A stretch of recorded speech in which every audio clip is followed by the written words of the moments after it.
A'udzubillahi minasyaitonirrajim. Bismillahirrahmanirrahim. Allahumma shalli ala sayyidina Muhammad wa ala ali sayyidina Muhammad. Okey, Assalamualaikum semua. Assalamualaikum warahmatullahi wabarakatuh. Apa khabar kamu semua? Saya harap anda semua sentiasa dalam keadaan sihat, dimurahkan rezeki, dipermudahkan segala urusan dan sentiasa berada di bawah lindungan Allah Subhanahu Wa Taala. Alhamdulillah. Terima kasih yang tak tinggal. Saya nak ucapkan pada semua yang masih setia bersama Galeri Kashaf Channel, sokongan, komen dan doa daripada mengkomo semua memang banyak bagi semangat untuk saya teruskan berkongsi kisah-kisah yang ada kat sini. Okey, untuk video kali ini kita sambung lagi lah siri bercakap dengan jin karya Atam Majalis yang bertajuk, saya dah ubah sikit lah tajuk dia, Misteri Tarian Kera dan Jeritan Pemuda Waktu Malam. Kita sebenarnya yang berlaku di sebalik tarian kera tu, dan siapakah pemuda yang menjerit pada malam tersebut? Dapatkah Atuk jumpa pesakit ni atas amanah sahabatnya dulu, arwah Kiai Musli? Kalau kamu nak tahu macam mana kisah ni, jom kita dengar sama-sama sampai habis. Tapi sebelum tu, kita mulakan dengan zikir Subhanallah, Alhamdulillah, wa la ilaha illallah, wallahu akbar. Bismillahirrahmanirrahim. La yadurru ma'a ismihi syai'un fil ardi wa la fis sama'i wa huwa samiul alim. Jom kita mulakan.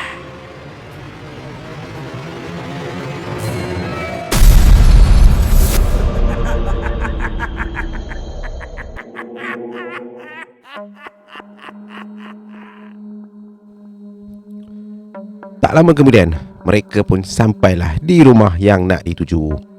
Anggota polis tu tak ikut masuk. Dia terus berpatah balik ke balai nak sambung balik tugas dia. Atuk dan Tama pun terus masuk dan mereka duduk bersila berhampiran pintu.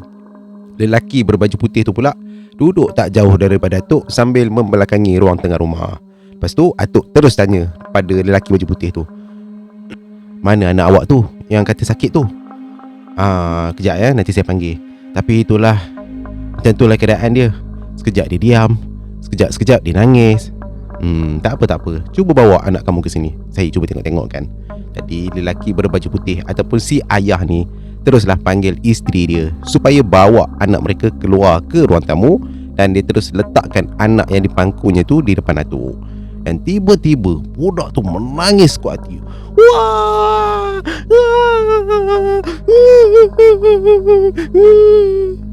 Nangis yang bukan biasa-biasa punya nangis. Mata dia terbeliak macam nampak sesuatu yang amat menakutkan. Manakala tangan dan kakinya bergerak-gerak macam orang tengah menari mengikut rentak gendang yang dipalu. Atuk tak terus buat apa-apa pada budak perempuan tu. Wajah budak ni pula cukup comel. Usianya kira-kira dalam 10 tahun. Masa ni budak yang comel ni terus menjerit dan menangis sampai wajah dia bertukar agak kebiru-biruan. Tak lama lepas tu barulah Atuk mula membacakan sesuatu sebelum dia pegang tumit kaki budak tu. Sekelip mata tangisan dan jeritannya terus berhenti dan dia kembali tidur lena. Menurut ayah kepada budak tersebut, anaknya ni dah 2 hari 2 malam dah jadi macam tu. Dah dibawa ke klinik swasta, tapi doktor mengesahkan anaknya tu sihat aja.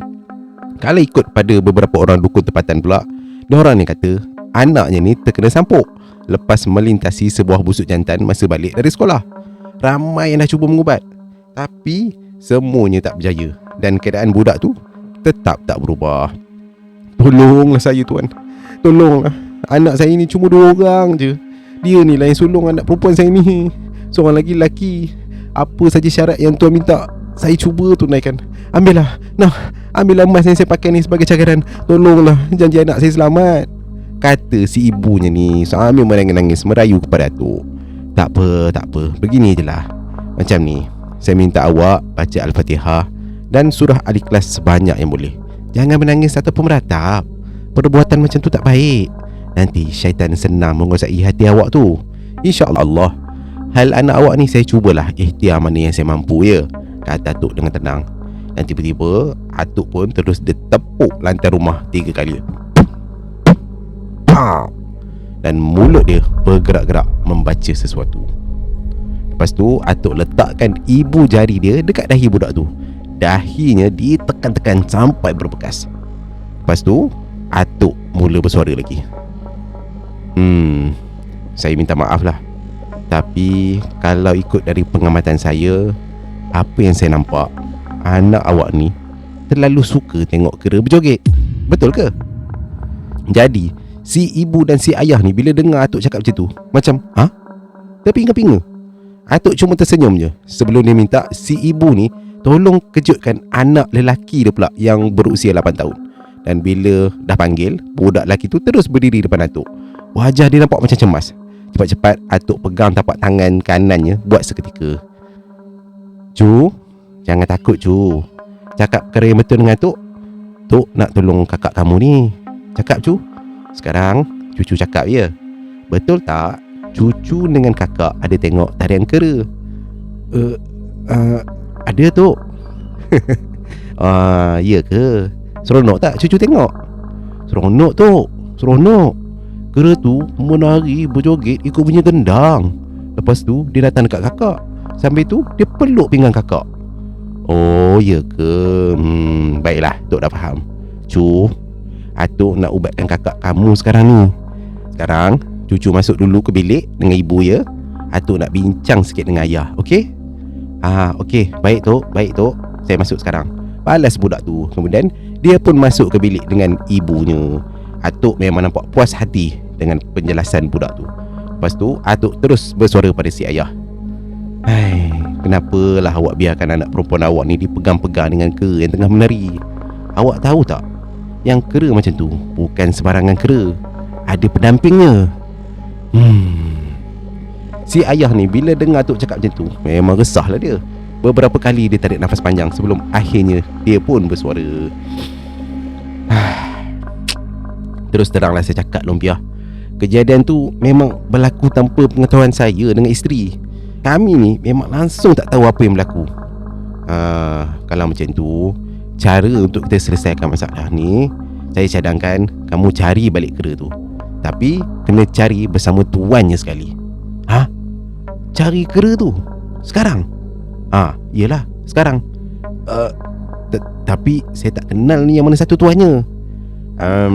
Beginilah, aku rasa kera dengan tuannya tu mesti ada bermalam dekat mana-mana kaki lima kedai-kedai dekat sini. Cubalah pergi cari dekat sana. Tapi ingat, jangan pula kamu apa-apakan dia. Bawa je dia datang ke sini. Pesan Datuk. Jadi cepat-cepatlah si ayah ni terus keluar dari rumah menuju ke balai polis. Minta si polis ni tadi temankan dia untuk cari tuan kera bersama kera tu sekali. Jadi sementara tunggu si ayah ni balik, atuk ni cubalah merawat budak perempuan tu secara kebatinan. Atuk memang langsung tak sentuh tubuh budak tu. Dia cuma memusing-musingkan hujung bajunya menggunakan jari kelingking. Dan setiap kali hujung baju tu dipusing, budak perempuan tu akan membulatkan matanya macam orang yang terlalu ketakutan. Tama cuma perhati je apa yang berlaku dekat depan mata. Dalam kepala dia pula terbayang-bayang pertunjukan tarian kera yang pernah dia tengok dulu. Biasanya lah tarian kera ni dipersembahkan di tempat yang ramai orang lalu lalang. Kera tu akan dipakaikan baju yang cantik macam pakaian perempuan. Ada juga yang siap diberi kipas yang dibuat daripada bilah buluh. Tuan kera pula akan memukul gendang. Dan kera tu akan menari-nari mengikut rentak dan irama gendang yang dipalu. Lepas habis menari, kera tu akan bawa tempurung kelapa dan berjalan mendekati orang yang sedang tengok persembahannya.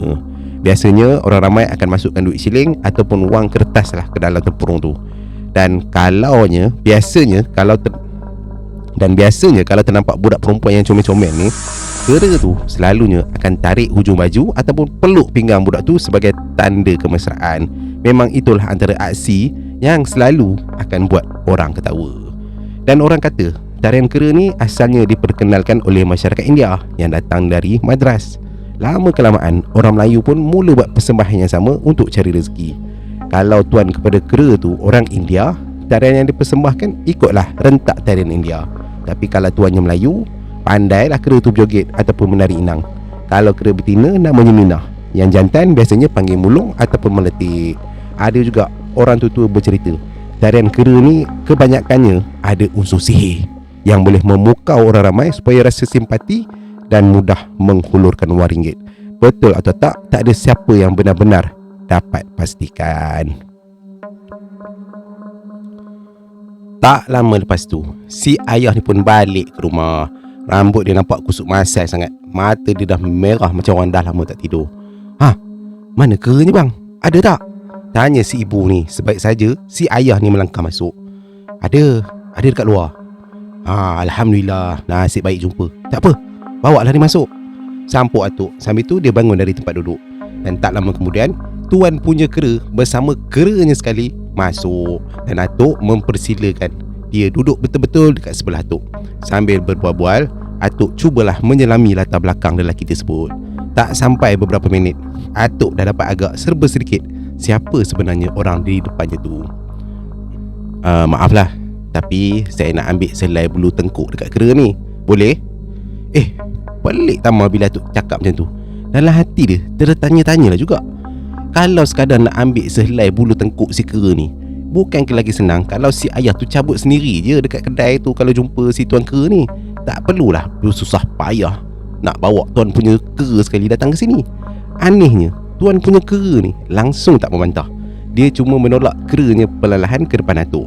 Dan dengan selamba, Atuk dia tarik bulu tengkuk kera tu dan dicabut sehelai bulunya. Macam ni lah, nanti aku akan rendam bulu kera ni dalam segelas air lebih kurang setengah jam. Lepas tu saya nak bagi anak awak diminum. Dengan izin Allah, jangan risau. Lepas dia minum air ni, insya-Allah dia akan sembuh. Aku yakin budak ni terkena sihir bulu kera, dan bulu inilah penawarnya, kata Atuk. Sementara tu, tuan punya kera yang berbadan tegak tu terus mengusap-ngusap belakang keranya.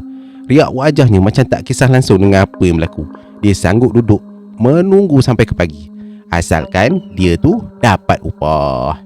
Dan masa terus berjalan. Semua ada dalam rumah tu menunggu dengan hati yang berdebar-debar. Gadis comel tu pula dah 2 kali menjerit sekuat hati. Tapi Atuk tetap tenang. Dia langsung tak buat apa-apa selagi tempoh setengah jam yang disebutnya tu belum cukup. Jadi sementara menunggu, tuan punya kera ni mulalah bercerita tentang pengalaman hidupnya. Macam-macam kisah yang dia kongsi. Ada manis, ada yang pahit. Bertahun-tahun dia merantau dari satu tempat ke satu tempat, menjaja persembahan tarian kera. Rupa-rupanya si tuan kera ni asal dari Burma. Lepas tu dia tinggal lama dekat India sebelum akhirnya datang ke tanah Melayu. Dia juga mengaku tak menganut mana-mana agama. Saya ni nama pun selalu tukar-tukar. Kalau masuk pekan banyak orang Melayu, saya jadi Melayu lah. Kalau masuk itu estate, saya jadi India lah. Kalau pergi tempat orang Cina, saya jadi Cina. Jadi nama saya pun sampai ada 3. Saya tidur mana-mana saja pun boleh. Kadang-kadang masjid, kadang-kadang itu kuil, kadang-kadang itu tokon Cina, kata si tuan kera ni. Walaupun bahasa Melayunya agak bercampur aduk dan berterabur, apa yang nak disampaikan masih boleh difaham lah. Dan tak lama lepas tu, bila dah cukup tempoh setengah jam, Atuk akhirnya bersuara. Sekarang dah sampai masanya. Atuk pun terus capai gelas yang berisi air rendaman bulu kera tadi. Dan dengan sedikit paksaan, akhirnya gadis comel itu berjaya juga habiskan air dalam gelas tersebut.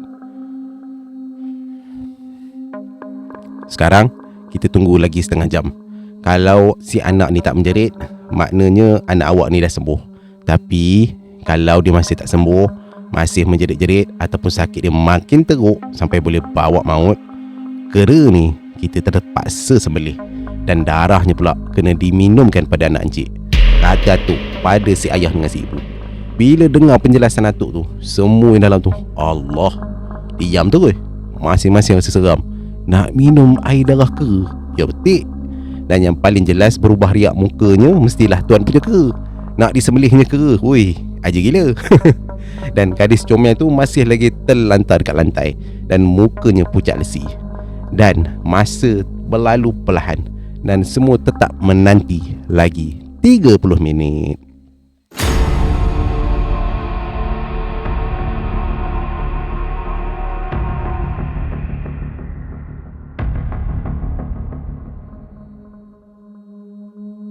"5 minit lagi," kata Atuk perlahan.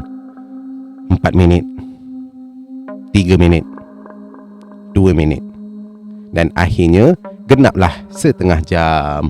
Gadis comel tu alhamdulillah dah tak menjerit lagi. Perlahan dia bangun daripada tempat baringnya.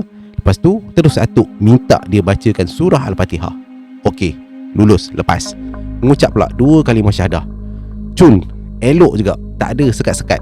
Dan gadis tu baca semuanya dengan penuh lancar. Wajah tu terus berubah dan senyuman kecil terukir di bibirnya.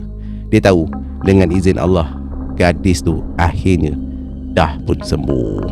Tapi baru je sekejap semua orang kat situ nak tarik nafas lega, tiba-tiba si ayah dengan tuan punya kera tu pula mula bertekak-tekak, mula bergaduh mulut. Bila Atuk tanya, si ayah tu jawab, ni tengoklah ni lumpia.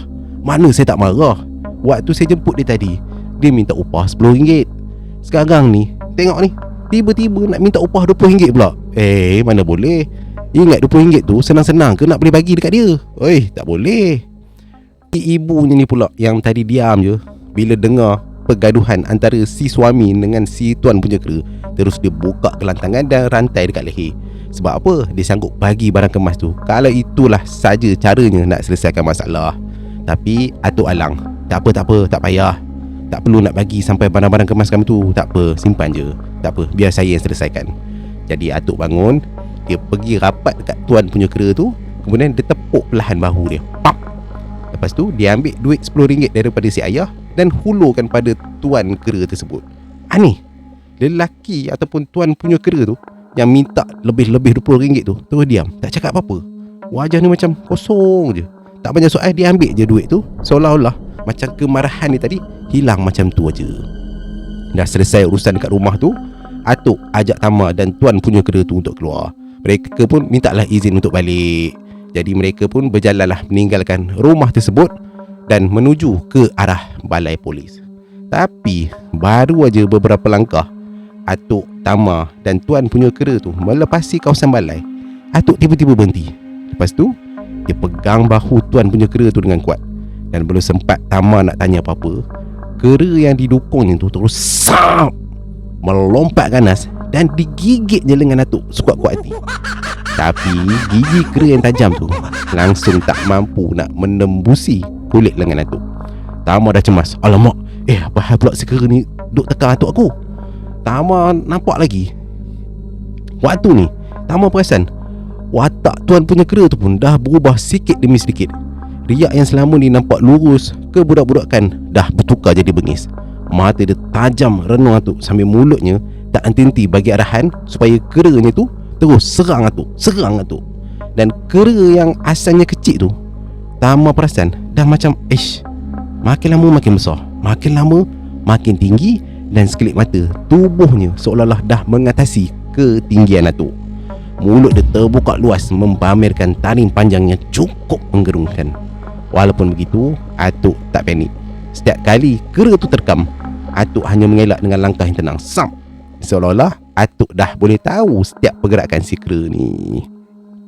Tiba-tiba Atuk pun dia tangkap ekor kera tu, dia genggam, dan tubuh besar kera yang sebesar-besar alam ni terus jadi kecil, dan kembali macam asal balik. Tuan punya kera tu pula tak puas hati, dan dia cuba pula nak serang Atuk dari sebelah kanan. Namun Atuk hanya mengelak selangkah je sebelum dia lepaskan satu pukulan tepat ke pangkal leher lelaki tu. Pam!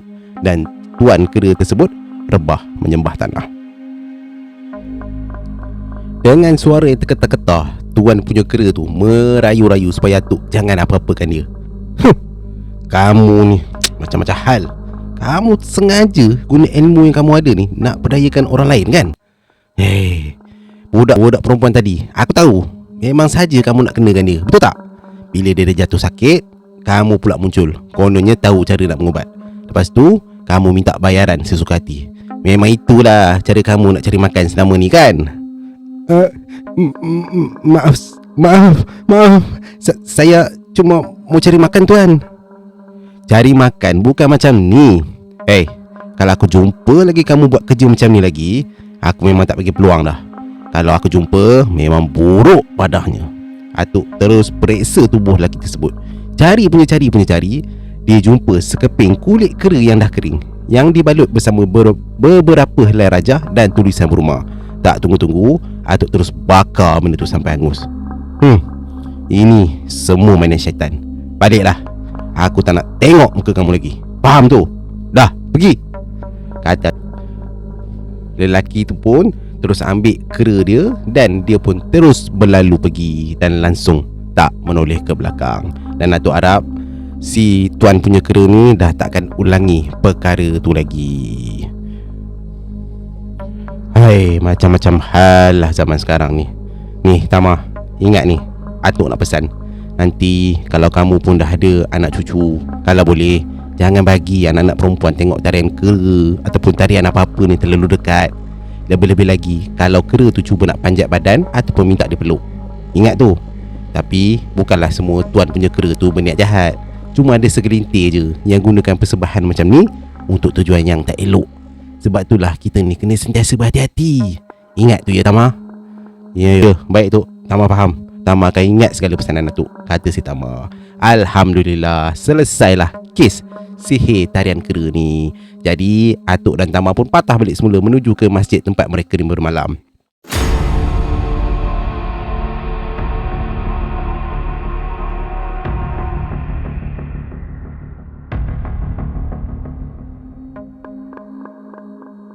Esoknya, lepas selesai solat subuh, diorang rehat kejap. Lebih kurang pukul 8 pagi, diorang keluar dari masjid dan berjalan menuju ke kedai makan tempat mereka singgah malam tadi.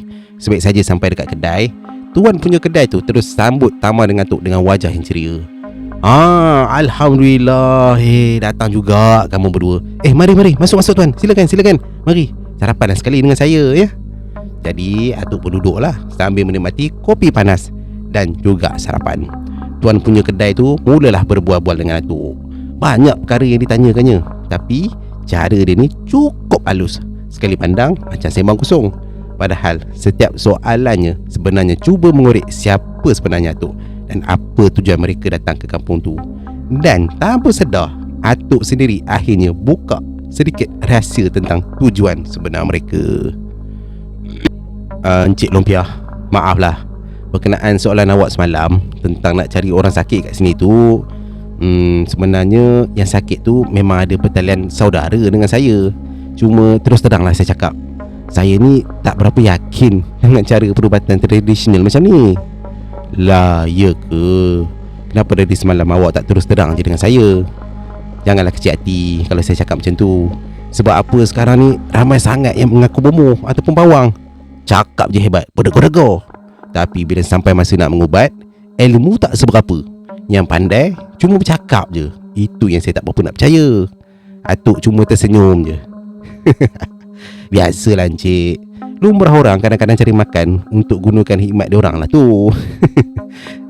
Tadi awak kata ada pertalian saudara ya? Saudara awak tu maksudnya hubungan macam mana sebenarnya? Tanya Atuk. Sebenarnya kami ni dua pupu. Dua pupu, maknanya tak jauh sangat lah. Jadi awak kenal lah Kiai Muslih? Kenal lama je lah, tak pernah jumpa pun.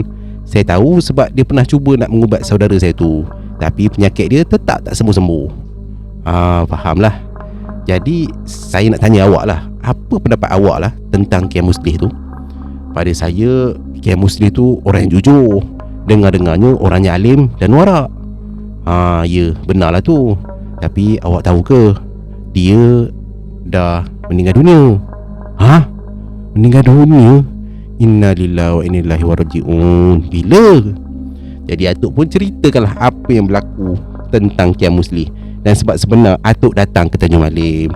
Semakin lama si tuan kedai ni dengar, makin berubah riak wajahnya. Rupanya barulah dia tahu kedatangan Atuk bukan nak mencari nama ataupun upah. Atuk hanya nak menunaikan amanah terakhir seorang sahabat. Macam itulah kisahnya sampailah membawa kami ke sini. Saya datang pun sebab nak tunaikan permintaan arwah je. Dan kalau keluarga pemuda tu setuju, saya cuba ikhtiar. Itu aja.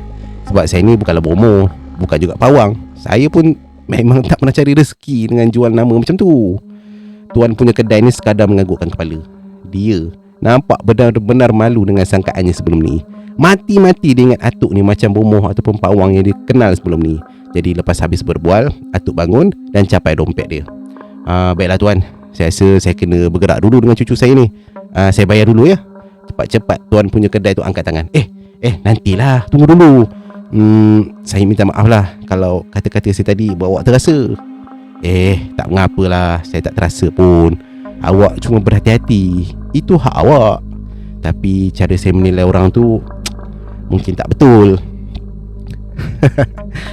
Tak apa, saya faham. Betul lah tu cara tuan. Zaman sekarang ni memang ramai orang menyamar. Sebab itulah awak jadi berhati-hati. Tak apa, saya faham, tak ambil hati pun, kata tu. Sambil tu dia sekali lagi hulurkan wang nak bayar duit sarapan. Tapi tuan punya kedai tetap tolak. Tak payah bayar. Sudah. Anggap je lah saya belanja. Rezeki awak dengan cucu awak. Kalau betul awak nak ubati saudara saya tu, InsyaAllah saya boleh bantu. Marilah ikut saya. Kita ke bilik kecil saya dekat bahagian belakang kedai. Suasananya lagi tenang kalau kita nak bercerita. Moh. Jadi dari situlah dia pun mula bercerita dengan lebih terperinci. Menurut tuan kedai, saudara yang sakit tu sebenarnya berusia sekitar 38 tahun. Sejak beberapa tahun ke belakangan ni, perangainya memang dah berubah sama sekali. Dulu tak macam tu. Sekarang ni memang dia tak suka langsung nak terima mana-mana tetamu, termasuklah mak bapaknya sendiri. Hati-hati Lumpia bila datang nanti. Ramai dah orang cuba mengubat dia. Semuanya kena kejar dengan parang. Tapi yang saya dengar, dalam banyak-banyak yang rawat dia, cuma seorang je yang dia tak pernah nak apa-apakan. Tak pernah nak apa-apakan? Maksud awak orang tu Kiai Muslih ke? Ya, betul tu. Kiai Muslih lah orangnya. Pada saya, saudara saya ni bukan sakit biasa ni. Habis tu awak rasa saudara awak tu sakit apa? Saya pun tak tahulah Lumpia. Mungkinlah saya rasa dia tu dah kena rasuk setan. Barangkali betul lah kot kata-kata awak. Tak apa, maklumat semua saya dah dapat. InsyaAllah paling awal 2 hari lagi saya ke sana. Kenapa lama sangat baru boleh mengubat? Yelah, saya pun kenalah buat sedikit persiapan dulu. Jadi tuan punya kedai pun tak membantah lah. Dia menghormati keputusan Atuk. Sepanjang 2 hari tu, Atuk tetap memilih untuk bermalam dekat masjid. Dan akhirnya 2 hari lepas tu, hari yang ditunggu pun tiba. Awal-awal pagi lagi, tuan punya kedai tu dah pun datang jemput Tama dengan Atuk dengan kereta dia. Mereka terus meninggalkan Pekan Tanjung Malim dan bergerak ke sebuah perkampungan Melayu di bahagian selatan bandar. Dan sebaik saja kereta memasuki halaman rumah pemuda yang sakit ni, beberapa orang ahli keluarga pemuda malang tersebut pun dah siap tunggu dah Atuk dengan Tama. Dan belum pun mereka ni sampai dekat pagar, dah kelihatan seorang lelaki tengah berdiri dekat beranda. Tubuh dia kurus, wajahnya cengkung, rambutnya kusut tak terurus, misai, jambang, janggut tumbuh liar menutupi sebahagian muka. Matanya pula merah menyala, seolah-olah dah lama tak tidur. Saja lelaki ni nampak Atuk kan Tama, dia terus lambai tangan. Tapi lambaian tangannya tu bukan tanda mengalu-alukan tetamu. Ianya lebih kepada amaran supaya jangan datang lebih dekat. Hei, apa tujuan kamu datang ke sini? Soal dia dengan suara yang kasar. Atuk cuma senyum je sambil membalas, tak ada apa-apa. Saya datang ni nak mancing ikan. Apa ikan-ikan? Berambus. Cari tempat lain. Kawasan ni kawasan aku dan Tuan Putri. Berdebah punya orang. Orang tu bodoh. Kau berambus aku cakap. Berambus. Oh, iya ke? Tak apa, minta maaf lah kalau saya mengganggu. Saya tak tahu. Baiklah, saya pergi dulu, balas Atuk dengan tenang. Dan Atuk pun terus keluar dari situ. Dan selesai saja keluar dari halaman rumah tu, Atuk terus berjumpa dengan mak bapak pemuda tersebut dan menerangkan bahawa rawatan tu hanya akan dilakukan pada malam bulan mengambang. Sebelum tu, dia perlu perhatikan dulu setiap gerak-geri pemuda tersebut supaya tak tersilap langkah.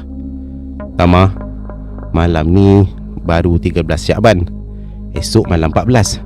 Lusa baru 15. Memang sesuai. Malam bulan mengambang lebih mudah kita nak buat rawatan. Sebelum tu, kita kena buat sesuatu dulu ni. Jom Tama, kita ke tepi sungai berenang kejap, ajak Atuk. Jadi sampailah pula Tama dengan Atuk di tepi sungai berenang. Sambil-sambil menikmati suasana alam, mereka ni berjalanlah di sepanjang sungai. Dan kemudian Atuk tiba-tiba pula berhenti melangkah. Tama tengok dekat tepi sungai berenang tu terdapat seketul batu besar. Dan Atuk terus duduk atas batu tu. Dia pejamkan mata dan dia mula bertafakur sambil mulutnya turut kamit membaca sesuatu. Bila dah selesai, Atuk buka mata dan mula bersuara. Tama, kalau ikut pada ilmu aku, kita kena cari beberapa benda dekat kawasan sungai ni. Cari apa tu? Kita kena cari akar kayu, pucuk kayu dan beberapa ketul batu dari dasar sungai. Dan semua tu ada kegunaannya nanti. Lepas Lepas cakap macam tu je, Atuk terus turun ke dalam sungai. Dia meranduk air dengan tenang sambil bongkok ke badan, mencari dan kutip batu-batu yang betul-betul ada dekat tengah sungai. Dan kebanyakan batu yang dikutip tu berbentuk lepeh, dan ada juga yang berbentuk segitiga. Satu demi satu dimasukkan dalam saku baju. Dan bila dah kutip punya kutip, semuanya lebih kurang 33 biji batu. Lepas selesai, Atuk panjat tepi sungai dan terus menghampiri Tama. Tama, tengok tu, ada hutan kecil kat situ. Jom, kita ke sana pula. Jadi, mereka pergi pula ke kawasan hutan kecil yang bersambung dengan bukit dengan tujuan nak cari pula beberapa akar kayu hutan. Cari, jumpalah akar-akar kayu yang Atuk nak ambil ni. Okey Tama, semua dah selesai. Macam tu, jomlah kita balik dulu. Kita berehat, kata Atuk ringkas. Jadi mereka pun berpatah balik menuju ke tepi sungai tempat mereka mula bergerak tadi. Sebaik saja mereka sampai di bawah pokok ara tempat mereka duduk sebelum ni, langkah Atuk tiba-tiba berhenti dan mata dia tertumpu pada sesuatu di bawah pokok tu. Sebabnya terdapat kesan-kesan darah pada akar pokok ara tersebut. Atuk macam pelik, darah. Terus dia cangkung nak tengok kesan darah tu dengan teliti. Darah ni Tama. Darah apa agaknya ya? Entahlah Tok, Tama pun tak tahu. Jadi tanpa banyak soal, Atuk ambil beberapa helai daun kering, dia tutup kesan darah tu. Namun tiba-tiba wajah Atuk mula berubah. Ekor mata dia pandang ke kiri, lepas tu kejap-kejap pandang ke kanan. Renungan dia macam seekor kucing yang mengamati gerak-geri mangsanya. Macam ada sesuatu yang bahaya sedang perhatikan mereka. Entah dari mana, tiba-tiba tik, tik, dari dahan pokok ara atas mereka ni ada titisan darah yang jatuh perlahan-lahan. Dan salah satu titisan darah tu jatuh pula tepat ke lengan Atuk. Top, kena dekat Atuk. Tama, kamu ambilkan daun keladi, lepas tu sapukan darah ni dekat lengan aku, kata Atuk. Tama pun cepat-cepat cari daun keladi, kemudian dia sapukan darah yang berada dekat lengan Atuk. Lepas tu Atuk ambil pula daun keladi tersebut dari tangan Tama dan dia letak pula di atas tanah dalam keadaan terlentang. Dalam sekelip mata, Atuk tiba-tiba melompat dan buka langkah silat. Hai! Dan kiri dan kanan Atuk bergerak pantas melepaskan buah-buah silat. Tama tak tahu kenapa Atuk ni tiba-tiba bersilat pula ni. Cumanya gerakan Atuk ni betul-betul cepat dan tangkas. Bila Atuk dah berhenti dan matikan langkah, Tama perasan daun keladi yang diletak tadi dah pun hancur berkecai. Atuk kemudian dongakkan kepala, sepasang matanya merenung tajam ke arah salah satu dahan pokok ara. Urat-urat pada matanya kelihatan timbul dan kemerah-merahan. Dari kedua belah penjuru matanya, Tama boleh nampak ada asap nipis keluar macam kabus dekat mata Atuk ni. Dan dahi Atuk dah mula dipenuhi peluh. Dagu dia bergerak-gerak perlahan, tapi pandangan dia tetap tak berganjak daripada dahan pokok ara tersebut. Atuk terus renung. Tiba-tiba masa Atuk tenung dahan pokok ara tu, dahan yang ditenung tu patah dan jatuh ke bumi. Alhamdulillah, dah selesai, kata Atuk. Kemudian dia tarik tangan Tama menuju ke arah dahan yang jatuh tadi. Daun-daun yang terdapat pada dahan tu semuanya dah layu dan kecut macam terkena bahang panas. Cumanya Atuk langsung tak ceritakan apa-apa tentang dahan yang patah ataupun pasal darah yang menitik pada lengannya tu tadi. Kata Atuk, mereka kena cepat-cepat tinggalkan kawasan tersebut sebab hari dah semakin gelap. Itu je. Adakah ada kaitan? Tama waktu tu pun tak pasti.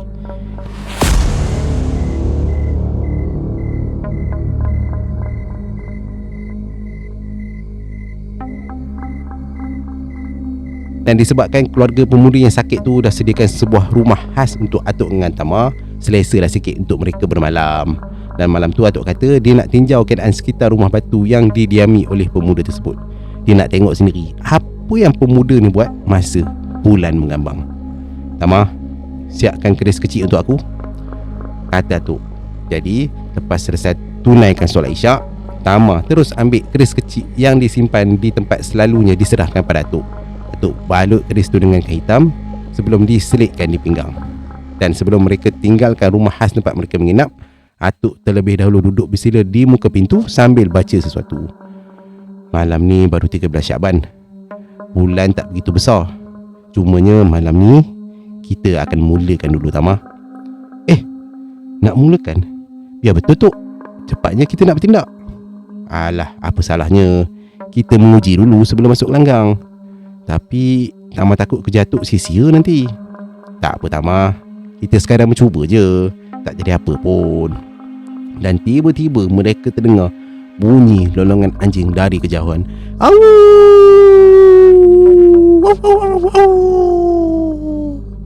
Bunyinya sayup-sayup.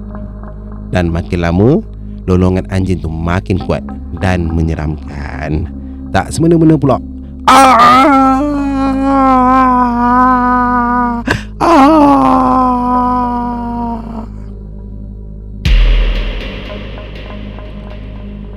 Tama, dengar tak? Aku dengar bunyi suara orang menjerit tu. Kamu rasa agak-agak suara tu datang dari mana? Tama rasakan tu, kalau tak silap dari arah rumah batu tu, rumah pemuda tu kan? Ya, aku pun rasa macam tu juga Tama. Jadi apa kita nak buat tu? Tak apa, kita pergi ke sana sekarang juga. Kita tinjau. Tama terus tarik nafas panjang bila dengar jawapan tu. Kena tinjau pula. Aduh, tak pasal-pasal kena buat tinjauan pula malam-malam macam ni. Tapi agak pelik lah. Kalau dilihat keadaan malam tu, memang tak sepatutnya angin tiup sekuat tu. Suara orang jerit pula makin jelas, bersambung-sambung bersama bunyi lolongan anjing yang panjang dan menyeramkan. Atuk suruh Tama turun dulu sebab dia nak kunci pintu. Tama terus turun. Sebab saja kaki Tama ni pijak tanah, dada dia macam dudak, dudak, dudak, berdebar-debar. Dalam keadaan berdebar-debar tu, tiba-tiba puk! Entah datang dari mana, sebiji pisang muda macam dibaling seseorang tepat kena dahi si Tama ni. Pam! Pandangan Tama terus berpindah-pindah. Badan tu huyung hayang. Dan dalam keadaan yang tak stabil tu, nasib baiklah Atuk ni cepat-cepat tangkap badan Tama dan dudukkan dia dekat anak tangga. Dengan perlahan Atuk tepuk dahi Tama sebanyak 3 kali. Sikit demi sedikit, barulah pandangan Tama ni jadi jelas. Barulah badan dia tak lagi turuh huyung hayang dan pening macam tadi. Tapi dalam hati Tama, dia mula sedar, malam tu bukanlah malam yang biasa. Dan apakah kesudahan dalam cerita ni? Kita nantikan dalam episod yang seterusnya. Wallahualam.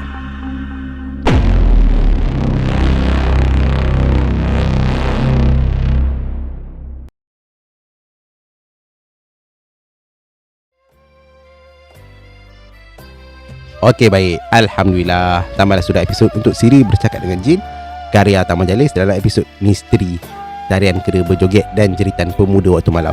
Nantikan episod yang seterusnya, pengalaman dan pengembaraan Tama bersama atuknya yang pastinya lebih menebarkan misteri dan syarat dengan pengajaran dan pelajaran ilmu alam Melayu kita ni. Saya harap korang semua terhibur dengan kisah kali ini. Kalau ada cerita best, boleh kongsikan pada Galeri Kashaf. Boleh email pada kashafgaleri@gmail.com ataupun WhatsApp pada ruangan description dekat bawah. Saya tunggu kisah-kisah menarik dari anda. Kita jumpa lagi dan tutup episod ini dengan kata-kata, ini seram bukan sekadar cerita, mereka wujud di sebalik sebuah rahsia. Saya Yop ataupun JK, storyteller anda. Assalamualaikum warahmatullahi wabarakatuh. Bye bye.